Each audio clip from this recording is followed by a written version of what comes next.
Jadi ya untung-untung Anda mau lebih baik ada yang maju setidak-tidaknya daripada tidak ada. Toh kalah juga. Nah, Daud datang.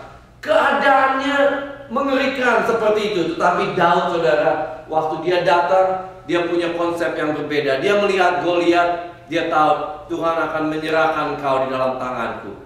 Dia melihat Goliat bukan sebagai sesuatu yang giant, tapi dia melihat bahwa he is a majority with God. Tidak peduli berapa kecilnya dia.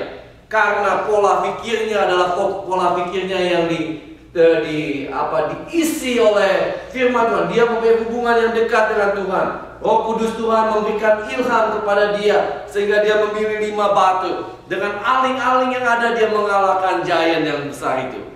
Saudara ingat waktu Musa membawa bangsa Israel keluar daripada Mesir. Suatu ketika waktu mereka sudah keluar dan mereka dikejar oleh bangsa Mesir itu, mereka ada di depan Laut Merah yang sudah tidak bisa lagi maju. Lalu mereka tahu mereka sudah diserang, makin lama makin dekat oleh bangsa Mesir itu. Mereka dihadapkan pada 2 pilihan. Yang pertama adalah pilihan untuk menyerah, ikut kembali ke Mesir menjadi budak lagi, atau kita bunuh diri aja, nyemplung semua ke Laut Tiberia itu, Laut Merah itu. Tetapi saudara, Musa melihat karena dia punya pola pikir yang berbeda. Dan orang-orang yang punya pola pikir yang berbeda, saudara, keadaan yang kita hadapi sama, misalnya keadaan ekonomi, keadaan sulit. Tetapi kita punya iman, kita punya kebenaran dari Tuhan yang ada dalam hati kita, yang sehingga memampukan kita untuk melihat sesuatu secara berbeda. Dan Musa dengan ilham dan berkat daripada Tuhan, dia memakai tongkatnya itu dan bisa membelah laut itu menjadi terbelah 2 dan mereka bisa lewat daripada Laut Merah. Waktu kita memulai budget kita pada tahun 2009, kita menyusun budget, berapa pengeluaran yang akan kita lakukan. Beberapa leader kita harus cut budget. Kenyataan ekonomi lagi tidak baik, kita harus cut ministry ini, kita harus cut ministry itu, karena budgetnya tidak memungkinkan. Lalu saudara, Tuhan menaruh di dalam hati saya suatu dorongan untuk berkata kepada pemimpin, kita perlu bersatu, kita perlu percaya Tuhan mampu berbuat sesuatu yang besar. Dan saudara, kemudian kita mulai lihat bulan Januari, bulan Februari, saudara, kita bilang ini lagi resesi, tetapi kita banyak resepsi, kita bilang, di dalam gereja kita, karena Tuhan memberkati jemaat-jemaat yang mendapat pekerjaan di tengah-tengah resesi itu. Lalu saudara, pada bulan Juni akhirnya mereka sepakat, oke, kita coba, kita tes 6 bulan. Kalau misalnya memang tidak bisa, ya kita harus drop kita punya budget gereja. Lalu saudara, bulan yang lalu kita lihat ternyata surplus, saudara. Uang-uang yang masuk di dalam persembahan itu lebih daripada budget yang kita harapkan. Kita memuji Tuhan karena kita mempunyai iman percaya bahwa Tuhan bisa bekerja di tengah-tengah keadaan ekonomi yang seperti itu untuk membawa suatu prosperity, suatu hal yang baik yang membuat iman kita menjadi lebih kuat, lebih bertumbuh, lebih percaya kepada Tuhan.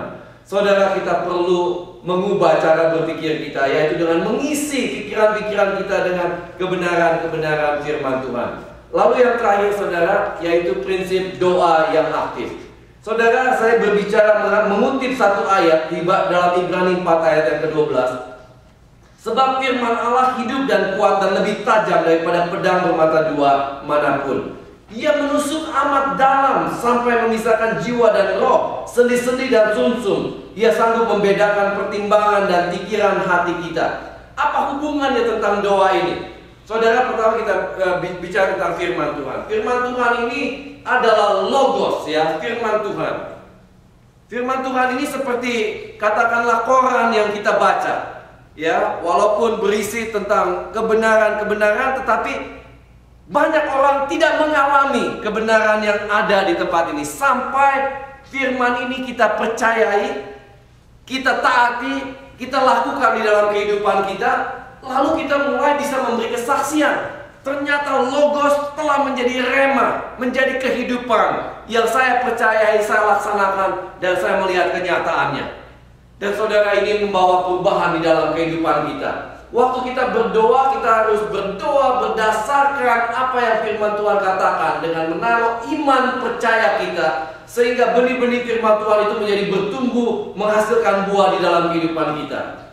Prinsip doa yang aktif yang seperti apa yang kita lakukan? Kita perlu percaya janji-janji Allah, berdoa untuk janji-janji Allah. Saudara, banyak orang Kristen mengalami banyak penderitaan karena mereka tidak tahu janji Allah apa yang ada dalam firman-Nya. Kalau saudara punya insurance, saudara tidak tahu apa yang di cover, apa yang tidak di cover.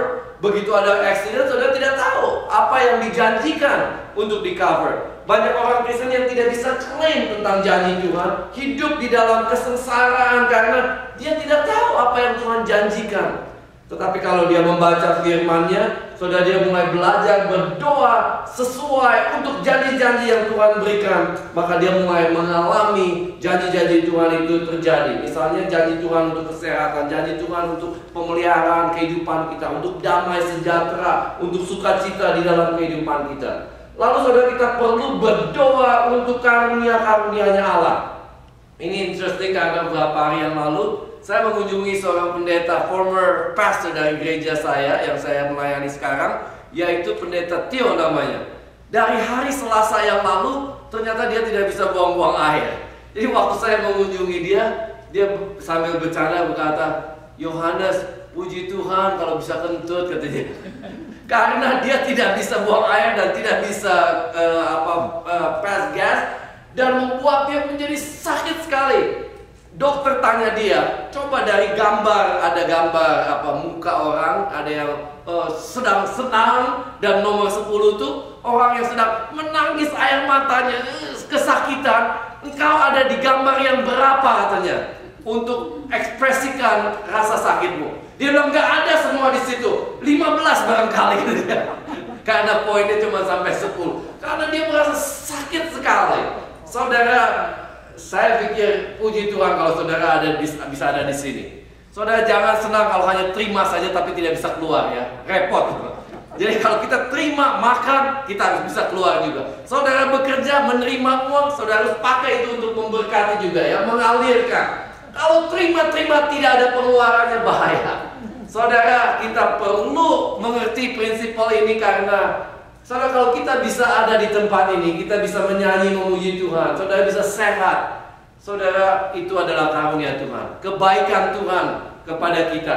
Oleh sebab itu saudara, kita perlu belajar berdoa untuk Tuhan, saya merindukan karunia-karuniamu. Ya, berkat-berkat rohani, berkat-berkat di dalam spiritual gift kita, berkat-berkat di dalam jasmani kita, segala hal yang kita perlukan dalam kehidupan ini.